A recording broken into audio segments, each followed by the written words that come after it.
मुंबईचे माजी पोलीस आयुक्त परमवीर सिंग यांनी काल एका वृत्तवाहिनीला इंटरव्ह्यू देत असताना महाविकास आघाडीच्या सरकारच्या कालावधीमध्ये वसुली कशी व्हायची ह्याचं पॅटर्नच त्यांनी आणि त्याची सत्यता सांगितली। आता परमवीर सिंग हा एक आरोपी आहे। परमवीर सिंग हा खोटं बोलतो, सचिन वाजे हा घोटाळा आहे हे सांगणारे संजय राजाराम राऊत, अनिल देशमुखजी सारखी लोक ह्यांना हे परमवीर सिंग आणि सचिन वाजे किती लाडके होते हे महाविकास आघाडीच्या काळात पूर्ण महाराष्ट्र आणि देशाने पाहिलं होतं। म्हणजे परमवीर सिंगाचं आडनाव परमवीर सिंग होतं की परमवीर ठाकरे होतं हे एवढंच राहिलेलं। उद्धव ठाकरेंच्या बोलण्यावरून त्यांच्या भारतीय जनता पक्षाच्या विरोधकांना अटक करायचं, खोट्या केसेस टाकायच्या, पत्रकारांना अटक करायचं, हे सगळा कार्यक्रम उद्धव ठाकरेंनी ह्या परमवीर सिंगांच्याच माध्यमातून सुरू ठेवलेला। म्हणजे मातोश्रीमध्ये एक खोली द्यायची, रूम राहण्यासाठी द्यायचं ह्यांच्याकडे राहिलेलं, बाकी सगळा कार्यक्रम झालेला।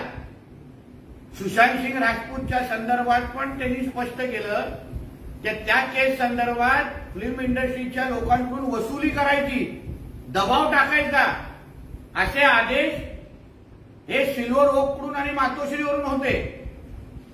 आता हे सगळ्याची सत्यता सांगितल्यानंतर मी उद्धव ठाकरे असतील, अनिल देशमुख जी असतील, हा संजय राजाराम राऊत असेल, त्यांना सांगतो की तुम्ही खरंच मर्द असाल, तुमच्या बुडाखाली खरंच हिंमत असेल तर परमवीर सिंगच्या बरोबर नार्को टेस्ट घेऊन दाखवा।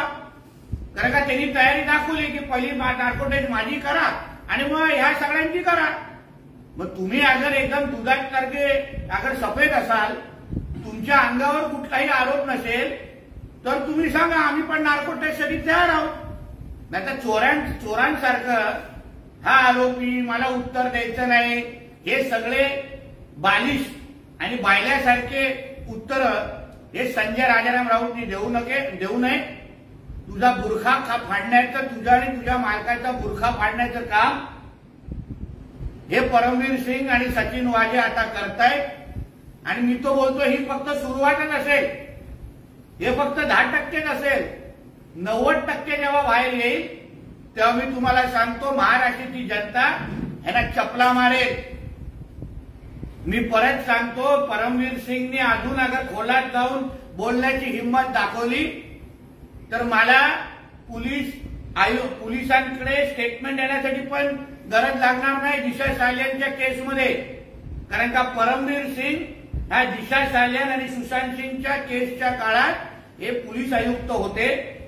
त्यांना चांगलं माहिती आहे परमवीर सिंगना की 13 जून रात्री जे सुशांत सिंग राजपूतच्या घरी जे काही घडलं त्याच्या बिल्डिंगचे सीसीटीव्ही फुटेज कुठल्या महाविकास आघाडीच्या नेत्याकडे आहेत। उद्धव ठाकरेला ब्लॅकमेल करण्यासाठी मला एका पोलीस खात्यातल्याच अधिकाऱ्यांनी सांगितलंय की सुशांत सिंग राजपूतचं जे काही त्या खून प्रकरणाचे जे सीसीटीव्ही फुटेज आहे ते एका महाविकास आघाडीच्या बड्या नेत्याच्याकडे आहे। आणि उद्धव ठाकरेला आता जागा वाटपाच्या काळात आणि मुख्यमंत्री जी त्याची इच्छा आहे तिथून थांबवण्यासाठी ते सुशांत सिंग राजपूतच्या मर्डरचं सीसीटीव्ही फुटेज हे वापरलं जाणार। म्हणून याही बद्दल उद्धव ठाकरे त्याच्या कामगारांनी स्पष्ट बोललं पाहिजे। काल जे आदरणीय राजसाहेबांची गाडी बीडमध्ये एका शिवसेनेच्या उभाटावाल्यांनी थांबवली, काही सुपाऱ्या फेकल्या, त्यानंतर मनसेच्या नेत्यांनी जो काही इशारा दिला की तुमच्याही गाड्या फिरतील, तुमचेही नेते दौरे काढतील आणि त्यानंतर हातभार फाटल्यानंतर पॅन्ट पिवळी झाल्यानंतर आज संजय राजाराम राऊत आज सांगतो त्याची शिवसेनेची भूमिकाच नाही, सॉरी उभाट्याची भूमिकाच नाही. उद्धव ठाकरेला जे ओळखतात, उद्धव ठाकरेचा इतिहासच आहे अशा पद्धतीचे झालेले आंदोलन करण्याचे आदेश देण्याचे. मनोहर जोशींना साहेबांना देश स्टेजवरून शिवाजी पार्क करून उतरवलं, तो आदेश उद्धव ठाकरे आणि रश्मी ठाकरेंचाच होता. सांगावं कोणी त्यांच्या आजूबाजूच्या लोकांनी मी खोटं बोलतोय म्हणून. अशा पद्धतीचे घाणेरडे आंदोलन ते आदेश हे मातुश्रीवरूनच दिले जातात आणि मग नंतर अंगाशी आल्यानंतर मी तो नव्हे हे सांगण्याचा निर्लज्जपणा त्यांचा कामगार आता पुढे येऊन करतो. तिसरी गोष्ट म्हणजे काल दिल्लीचा जो दौरा उद्धव ठाकरेचा झाला, म्हणजे माझा प्रश्न असा आहे की उद्धव ठाकरेला आता उभाटा पक्षप्रमुख बोलू नका, चाटणाऱ्यांचा पक्षप्रमुख.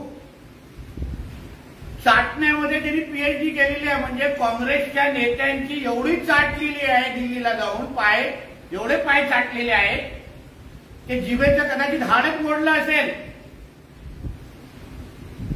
आणि मला थोडा संशय वाटतो की दिवसभर फिरल्यानंतर उद्धव ठाकरे रात्री झोपायला तरी संजय राजाराम राऊतच्या घरी गेले होते का, की ते पण कुठेतरी दुसरा कार्यक्रम ठरलेला चाटण्याच्या निमित्ताने. म्हणून हिंदुहृदय सम्राट बाळासाहेब ठाकरे साहेबांचा मुलगा बाळासाहेबांनी देशातला नाही विदेशातला मोठ्यातल्या मोठ्या नेत्याला मातोश्रीपर्यंत आणून दाखवलं आणि नतमस्तक होत असताना आम्ही सगळ्यांनी पाहिलेलं आहे. आणि आज त्यांचा मुलगा, त्यांचा नातू अक्षरशः कपडे काढून काँग्रेसवाल्यांच्या पाय चाटताना आम्ही दिल्लीमध्ये पाहिलेलं आहे. म्हणजे कॅमेऱ्याच्या मागे काय काय घडलं ते अगर आम्ही तुम्हाला सांगितलं, जे आम्ही काही लोकांनी आम्हाला माहिती दिली, काँग्रेसच्या लोकांनी, काँग्रेसवाले ह्याच्यावर हसत होते का हा एवढा मोठा लाचार झालेला आहे. म्हणजे नाना पटोलेजींनी जे वक्तव्य केलं की उद्धव ठाकरेंनी राहुल गांधींचे पाय धुवावे, ह्याच्यावरूनच कळतं की उद्धव ठाकरे तिथे दिल्लीच्या दरबारात मुजरा करायला गेलेला. मुजरा काँग्रेसवाले असे फूल लावून काय मोगरे लावून बसले असतील आणि हे तिघं मागे नाचत असतील. ही अवस्था ह्या उद्धव ठाकरे आणि त्याच्या मुलाची आणि त्या संजय राजाराम राऊतची दिल्लीला होती. म्हणून इथे येऊन उगाचा ताटमान दाखवू नका. तुमची लायकी काय आहे ही महाराष्ट्राने तुमच्या दिल्ली दौऱ्याच्या निमित्ताने बघितलेली आहे. सर, बीडमध्ये राज ठाकरे यांच्यावर ज्या सुपारी फेकण्यात आल्या त्या संदर्भात संजय राऊत असं म्हणतात की ते आंदोलन मराठा कार्यकर्त्यांचं होतं.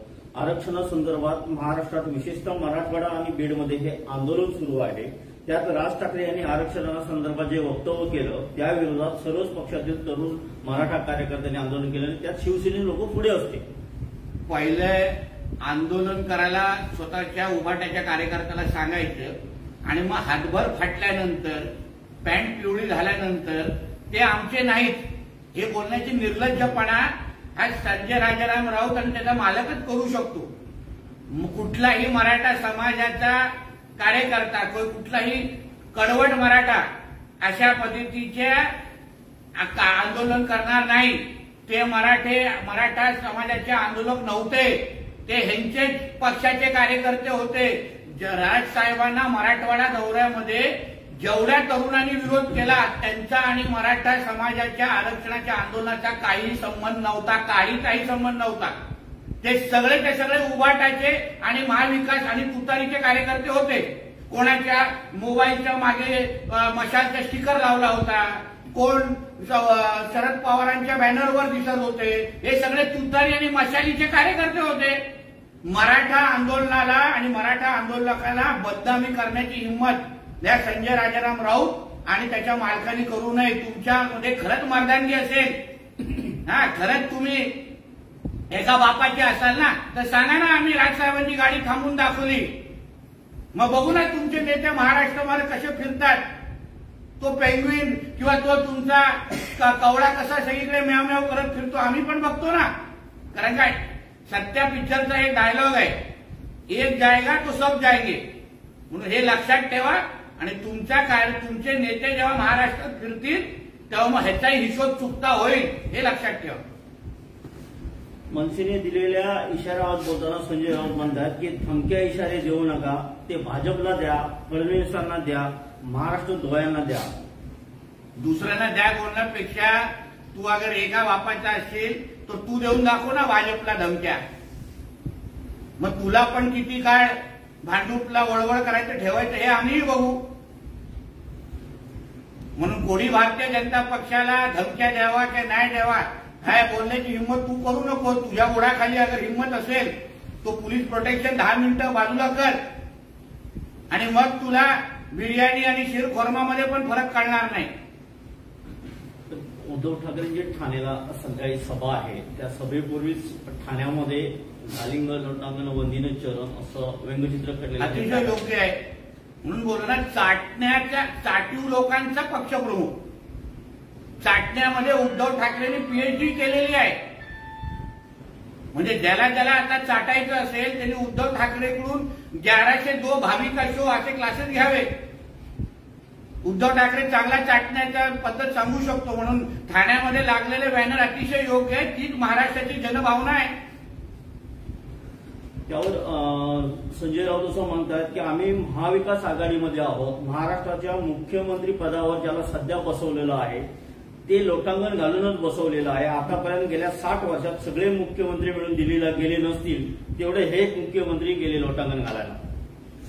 आमचे महाराष्ट्राचे मुख्यमंत्री, महायुतीचे मुख्यमंत्री दिल्लीला महाराष्ट्रासाठी निधी आणि महाराष्ट्राच्या विकासासाठी जाऊन बसतात, नीती आयोगला जातात, गृहमंत्र्यांना भेटतात, प्रधानमंत्र्यांना भेटतात। तुझ्यासारखं 10 जनपदच्या मम्मीच्या समोर मुजरा करायला जात नाही तुझ्या मालकासारखं।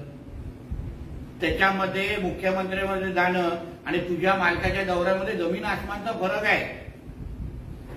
तुझा मालक लाचारी करण्यासाठी आणि पाय चाटण्यासाठी तिथे दिल्लीला गेलेला होता आणि म्हणून महाविकास आघाडीच्या काळात जसा मानेला पट्टा लावायला लागला ना तसा आता जिभेवर बँडेज लावण्याची वेळ आली असेल मालकाची दिल्ली दौऱ्यानंतर। बाळासाहेब ठाकरे, उद्धव ठाकरे यांनी दिल्लीची जी झुंज दिली मोदी शहांच्या जुलमी कारभाराशी, त्या मोगलाईशी, त्याला लोटांगण म्हणता येणार नाही, त्याला स्वाभिमान म्हणतात संजय राऊत। या नालायकाला एवढंही माहित नाही हिंदू हृदय सम्राट बाळासाहेब ठाकरेंनी काँग्रेसच्या राजवटीच्या विरोधात लढाई केली, त्यांच्या विरोधात आवाज उचलला आणि स्वाभिमान काय असतो तो दाखवला। तेव्हा भारतीय जनता पक्ष आणि शिवसेना एकत्र मिळून काँग्रेसच्या दिल्लीच्या राजवटीच्या विरोधात लढले आणि तेव्हा हिंदू हृदय सम्राट बाळासाहेब ठाकरे त्याचे प्रमुख नेते होते। म्हणून ह्या नालायकाला ज्याला शिवसेनेचा इतिहास पण माहित नाही, हिंदू हृदय सम्राट बाळासाहेब ठाकरेंचा इतिहास माहित नाही आणि त्यांचा काँग्रेसचा काय द्वेष होता हे ना ह्याला कळत नाही, ह्याच्या आता मालकाला कळत आणि म्हणूनच तर काँग्रेसची जाऊन चाटतायत। आणि एवढं चाटून पण उद्धव ठाकरे दिल्लीला होते आणि इथे नाना पटोले त्याला फाट्यावर मारत होते, हा फरक। परमवीर सिंगावर बोलताना संजय राऊत असं म्हणतात की देवेंद्र फडणवीस या माणसाने या महाराष्ट्राचं राजकारण नासवलं आहे, बिघडवलं आहे, महाराष्ट्र यातून त्यांना माफ करणार नाही। संजय राजाराम राऊत आणि उद्धव ठाकरे ही महाराष्ट्राला लागलेला हा कोरोना आहे, लक्षात घ्या, कीड आहे ही कीड। आणि ह्याच्यावर वॅक्सिन म्हणून आमचं महायुतीचं सरकार काम करत आहे। जी 2.5 वर्ष जो काय ह्या दोघांच्या आणि महाविकास आघाडीच्या नावाने जो लागलेला कोरोना होता महाराष्ट्राच्या राजकारणाला, ते वॅक्सिन म्हणून आमचे महायुतीचं सरकार आलं। म्हणून दुसऱ्यांना नावं ठेवण्यापेक्षा तू आणि तुझा मालक जी कीड आहे, जी घाण आहे, त्याबद्दल विचार कर आणि मग थोबाड उघड। मनीष सिसोदिया यावरून बोलताना संजय राऊत म्हणतात की 17 महिन्यानंतर त्यांचा जामीन मंजूर झाला आहे। एका व्यक्तीला छळ कपटने जेलमध्ये कशा प्रकारे टाकलं जातं, 17 महिने त्याला जामीन दिला जात नाही, त्यांचे अधिकार हेरून घेत आहेत। मी सुद्धा या वेदना सहन केल्या आहेत। त्यावरून बोलताना पुढे असं म्हणतात की भारतीय जनता पार्टी मनी लॉन्ड्रिंगची बादशाह आहे, मनी लॉन्ड्रिंगची रिझर्व्ह बँक आहे, त्यांच्याकडे एवढा पैसा मनी लॉन्ड्रिंग मधूनच येतो। मनी लॉन्ड्रिंगच्या खरं तुम्हाला तिजोरी बघायची असेल, मनी लॉन्ड्रिंग काय आहे हे समजून घ्यायचं असेल ना, तर उद्धव ठाकरेंच्या कर्जतच्या फार्म हाऊसवर जावा जो काळा पैसा असंख्य वर्ष बीएमसीला लुटून आणि 2.5 वर्ष महाराष्ट्र लुटून जो कमवला होता तो त्याच्या कर्जतच्या फार्म हाऊसच्या जमिनीमध्ये कोरलाय असं मी ऐकलेलं आहे, ठेवलेला आहे आतमध्ये. म्हणून मनी लॉन्ड्रिंग काय असतं, मनी लॉन्ड्रिंग कसं केलं जातं, काळा पैसा कुठे ठेवला जातो हे विचारायचं असेल तर मातोश्रीवर 3ऱ्या माळ्यावर बसलेला श्री 420ला विचारा. आणि कर्जतच्या फार्म हाऊसवर कधीतरी रेड ज्या दिवशी पडेल ईडीची त्या दिवशी मनी लॉन्ड्रिंगचा बादशाह कोण आणि मनी लॉन्ड्रिंगची राणी कोण हे महाराष्ट्राला देशाला कळेल. त्याबद्दल जरांगे पाटलांची कोल्हापूरमध्ये पत्रकार परिषद झाली, त्यामध्ये त्यांनी असं म्हटलंय की राणे आणि दरेकर हे फडणवीसांनी आपल्यावर टीका करण्यासाठी सोडले. राणे साहेब आणि दरेकरजी हे सत्य सांगताय, मराठा समाजाला प्रबोधन आणि त्यांना मराठा समाजावर प्रकाश टाकण्याचं काम करताय. मनोज जरांगेंच्या आंदोलनामध्ये मुळे एक तरी मराठा समाजाच्या तरुणाचा फायदा झाला हे त्यांनी आम्हाला कधीतरी हिशोब द्यावा. मनोज जरांगेंच्या आंदोलनामुळे मराठा समाजाचा कमी आणि मुस्लिम समाजाचा जास्त फायदा झालेला आहे.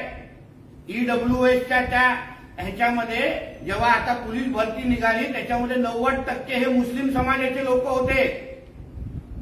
म्हणून आता मराठा समाज आणि महाराष्ट्रामध्ये हा मनोज जरांगे पाटील हा आधुनिक मोहम्मद अली जिन्ना तर नाही ना असा प्रश्न विचारला जातोय सगळ्यांमध्ये.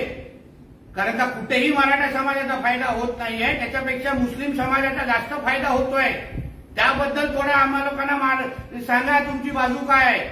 तुम्ही नेमकं मराठ्यांसाठी लढताय का मराठ्यांच्या खांद्यावर बंदूक ठेवून मुसलमानांची सेवा करताय हे कधीतरी स्पष्टता येऊन दे. आणि त्यावर अगर आमचे राणे साहेब आमचे दरेकर साहेब अगर बोलत असतील तर मराठा समाजासाठी जेव्हा हे गोधडीत होते ना मनोज जरांगे पाटील तेव्हा राणे साहेबांनी मराठा समाजाला आरक्षण देऊन दाखवलेलं आहे. तेव्हा आमच्यासारख्या लोकांनी 30-40 मराठा आरक्षणाचे मोर्चे घेतलेले आहेत. मराठा समाजासाठी आम्ही लढलेलो आहे. म्हणून आम्हाला मराठा समाज आणि मराठा समाजासाठी हित हे आम्हाला त्यांनी सांगू नये. तेव्हा तो गोधडीमध्ये होता, आमच्या ऑफिसमध्ये स्वतःची केस काढण्यासाठी उभा राहायचा. म्हणून राणे साहेबांना दरेकरजींना आणि आम्हा लोकांना आव्हान देऊ नको. तुझ्या शाळेतले प्राध्यापक आहेत ते लोक, तू आता नवीन विद्यार्थी जॉईन झालेला आहे आणि पहिलं तू हे सांग की तू मराठ्यांचा आहेस की मुसलमानांचा आहेस.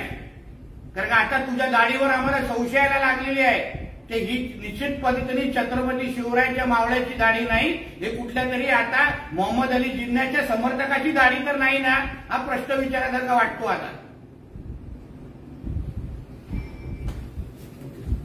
सर महाराष्ट्रातील एक प्रकल्प आहे तो गुजरातला हलवण्याची माहिती पुढे येते. महिंद्रा कंपनीचा इलेक्ट्रिक कंपनीचा जो माहिती आहे तर कन्फर्मेशन माहिती आहे का तुम्हाला? कारण का गेल्याच आठवड्यात संभाजीनगरमध्ये मोठ्या प्रमाणामध्ये मोठा प्रकल्प महिंद्रा आणि याच्यातून महाराष्ट्रामध्ये येतोय. मोठ्या प्रमाणामध्ये रोजगार येतोय, नवीन प्रकल्प उभे राहत आहेत. म्हणून उगाच कुठली तरी चुकीची बातमी देऊन महाराष्ट्राचं विकासाचं वातावरण कोणी खराब करू नये.